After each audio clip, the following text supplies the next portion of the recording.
જોહાર જય આદિવાસી। હું છું વિજયભાઈ અને વિજયભાઈ વ્લોગમાં તમારું હાર્દિક સ્વાગત છે। હું છું કચ્છની અંદર ને કચ્છની અંદર ભાગ રાખું છું। તો આજે શું કામ કરું છું એ તમને લોકોને દેખાડું છું ને વ્લોગમાં બન્યા રહેજો। આપણે ટ્રેક્ટર ચાલુ કરીએ છીએ, ખેડવાનું ચાલુ કરીએ છીએ। આ આંબામાં આપણે આમાં જો ખડ વધારે થઈ ગયું છે તો આ બધું ખેડવાનું ચાલુ કરી નાખીએ। આપણું ટ્રેક્ટર પડ્યું છે ત્યાં આગળ, તો આપણે ખેડવાનું ફટાફટ ચાલુ કરી નાખીએ।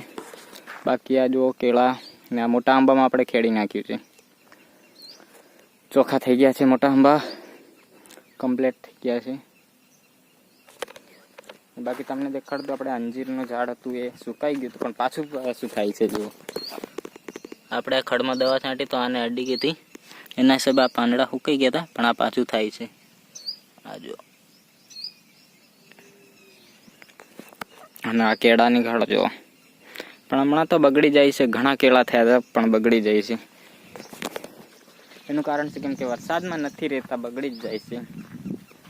તો આપણે ટ્રેક્ટર પડી છે, ટ્રેક્ટર ચાલુ કરી નાખીએ છીએ। બાકી જો નારિયેળ, આ નારિયેળ છે આપણી આખા રસ્તા ઉપર જ છે નારિયેળ, હેઠ સુધી, આ ગેટ સુધી। ને આપણે ટ્રેક્ટર પડી છે, જો ટ્રેક્ટર પાસે આપણે આવી ગયા છીએ, ચાલુ કરી નાખીએ। જો આ ટ્રેક્ટર આ બાજુ આપણે આટલું ફરાવી નાખીએ તો રોટાવેટર।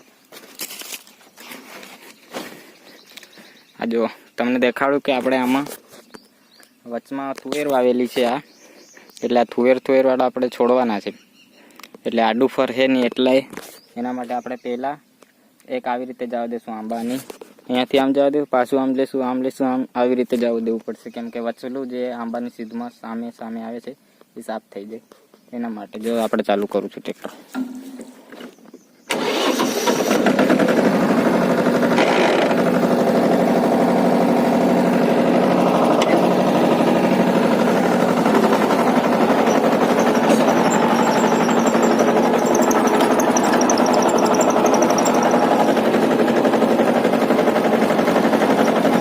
તો આપણે આવી રીતે લઈ જવું પડે।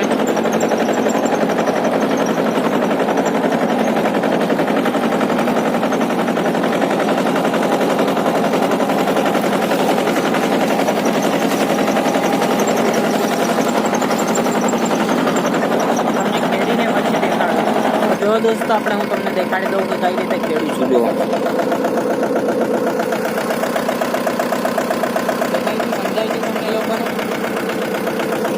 જો આવી રીતે સીધી લાઈન આવી રીતે આંબાની આવે છે, પણ અહીંયાથી લઈ જાઉં છું આમ આવી રીતે, આ આંબાથી પછી આમ લઈ જઈશ, પાછો આમ લઈ જઈશ, એવી રીતે। એટલે વચલું ખડ આવે એ ખેડાઈ જાય અને સાફ થઈ જાય, એના માટે એવી રીતે ખેડું છું। પછી આપણે પાછું ઊભું ફરાઈ દઈશું આમાં સામે, આમાં આવી રીતે બે બાજુ, એટલે સાફ થઈ જાય ને આવી રીતનું સાફ થઈ જાય।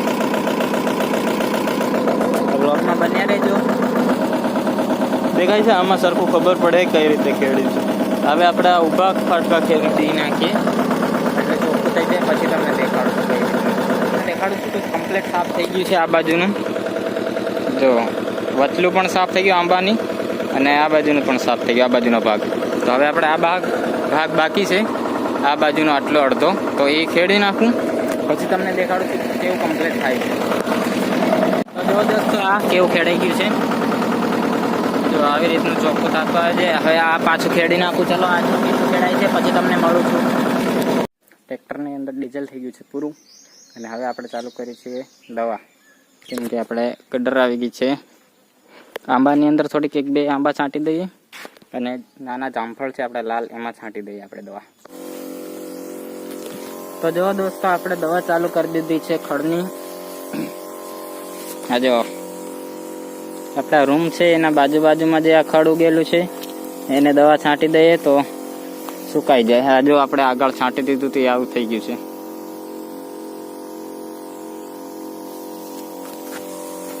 તો દોસ્તો સાંજના થઈ ગયા છે 6:30, અને આપણે ખેડી નાખ્યું છે આ ખેતર આખું।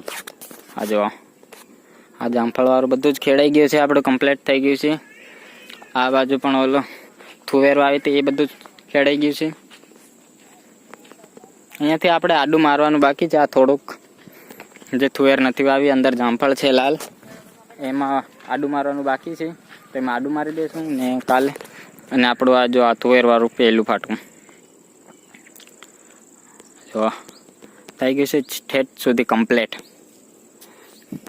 અને આપણી ચોળી વાવેલી હતી બકાલું, એ પણ થઈ ગઈ છે સાફ. બાકી બીજું શું છે, હવે નાહી લઉં પછી મળું છું તમને. બાકી પેલી પવન ચક્કી જો અહીંયાથી કેવી દેખાય જોરદાર. બાકી ચલો નાહી લઉં હવે પછી તમને મળું છું. હવે અંધારું થઈ ગયું છે ને આજનો બ્લોગ કેવો લાગ્યો જરા કમેન્ટ કરજો. આપણે ગાડીનું પણ થઈ ગયું છે ને બધું કામ થઈ ગયું છે આપણું. ને આજ જો અંધારું કાળો પામ આ છે આપણું નવાણ. તો ચેનલ પર નવા હોય તો લાઈક શેર સબસ્ક્રાઈબ અને કમેન્ટ કરી દેજો. મળીએ છીએ બીજા બ્લોગમાં. જય જવાહર જય આદિવાસી.